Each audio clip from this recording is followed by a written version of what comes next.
Hello दोस्तों, कैसे हो आप लोग? आशा करता हूँ आप लोग सभी अच्छे होंगे, स्वस्थ होंगे, मस्त होंगे। तो रोज़ की तरह लाए हैं काफ़ी इंटरेस्टिंग शिक्षाप्रद कहानी, जिसे सुनकर आप को ज़रूर मज़ा आएगा।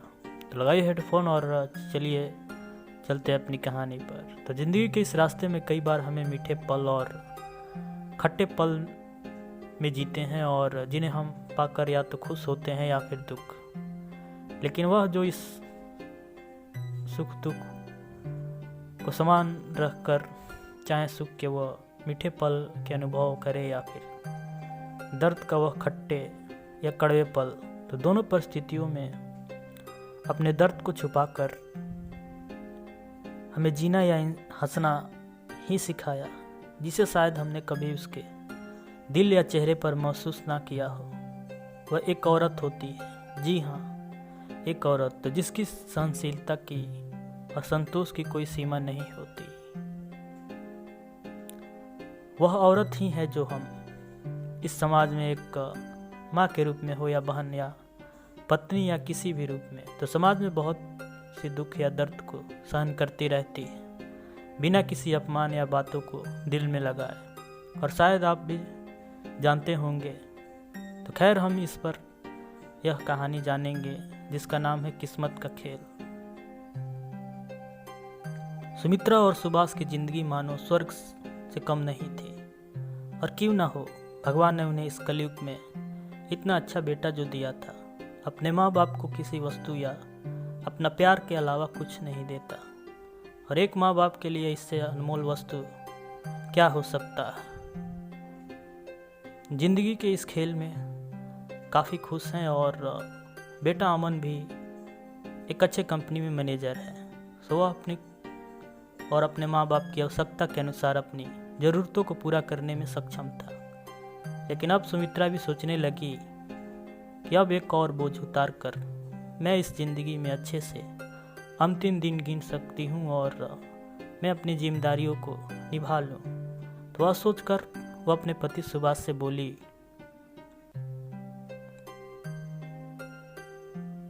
तो सुभाष जी से बोली कि देखिए, अब लड़का भी अच्छा कमाने लगा है, भगवान की इच्छा से हमारे पास किसी भी चीज़ की कोई कमी नहीं है, और मेरी यही अंतिम इच्छा है कि हमें अपनी एक और जिम्मेदारियां निभा देनी चाहिए।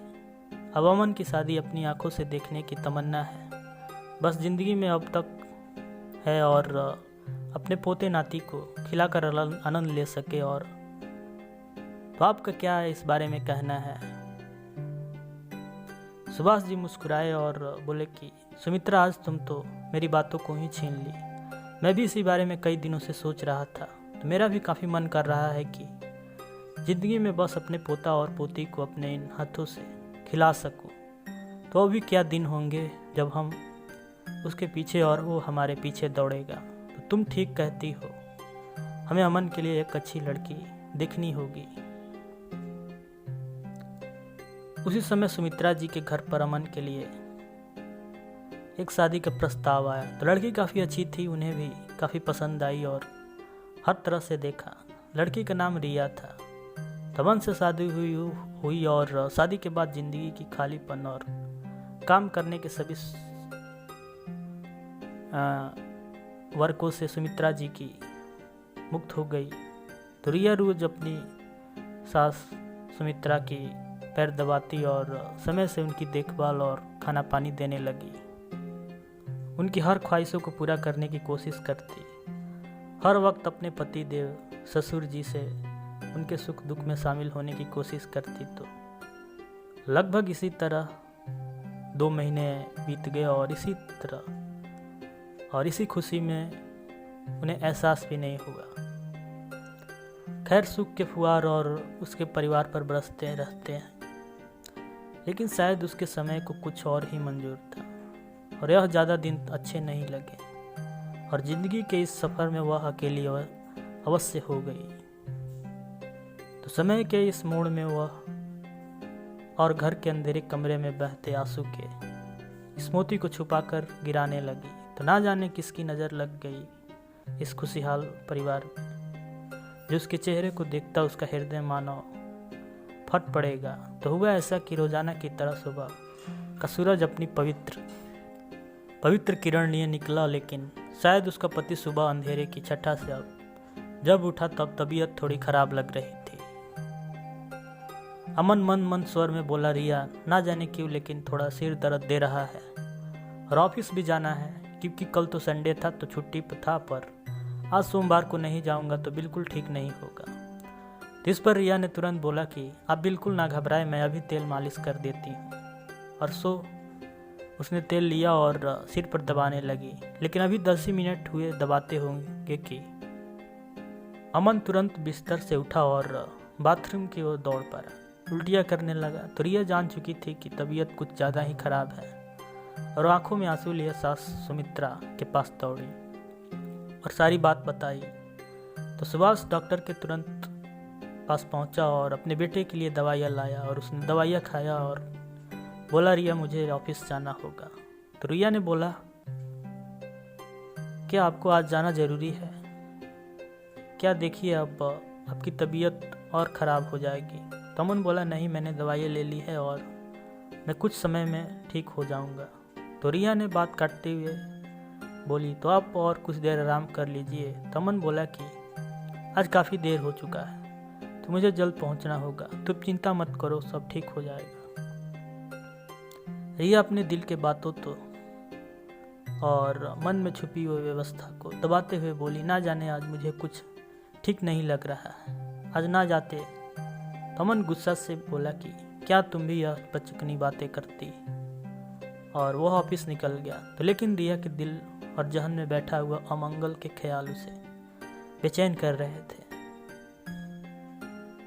वह बार बार एक स्थान से दूसरे स्थान पर जाती, ना जाने आंखें आंसू कि मोती क्यों छोड़ते जा रहे थे, और रिया अपने आंचल से उसे पोंछती जाती और सहम जाती। तो करीब 1 घंटे बाद वो अपने रूम में जाकर सोचती हुई ना जाने कब नींद के आगोश में सो गई।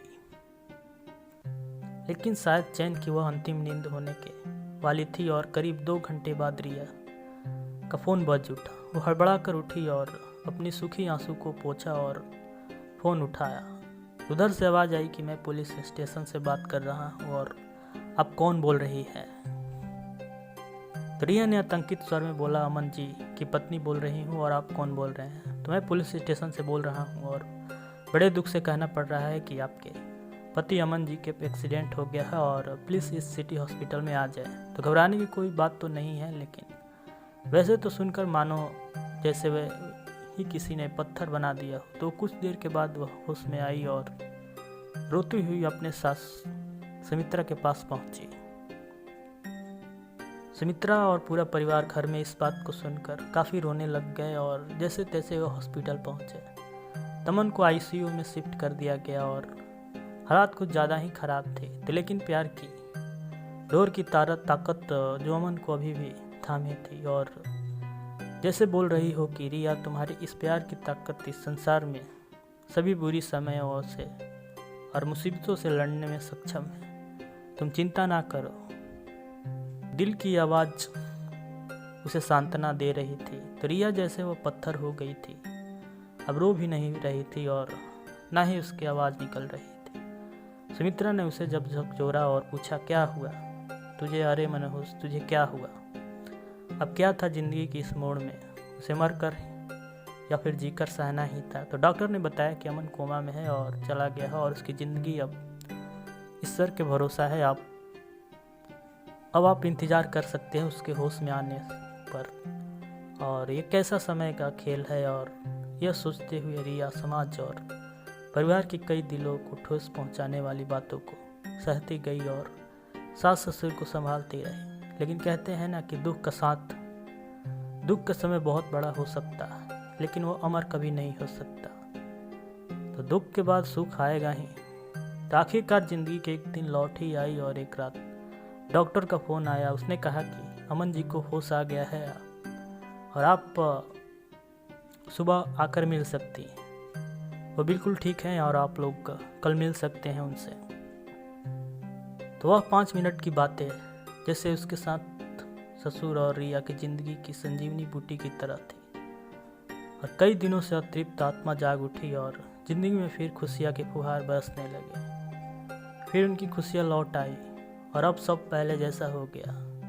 तो खैर हमारी ये कहानी यहीं पर समाप्त होती है। तो आप नए हो तो प्लीज़ इसी तरह की कहानी सुनने के लिए हमारे चैनल को सब्सक्राइब कर सकते हैं और लाइक कमेंट बॉक्स में बता सकते हैं आपको कहानी कैसी लगी। तो मिलते हैं इसी प्रकार की कुछ और कहानियों के साथ। तब तक बाय एंड टेक केयर।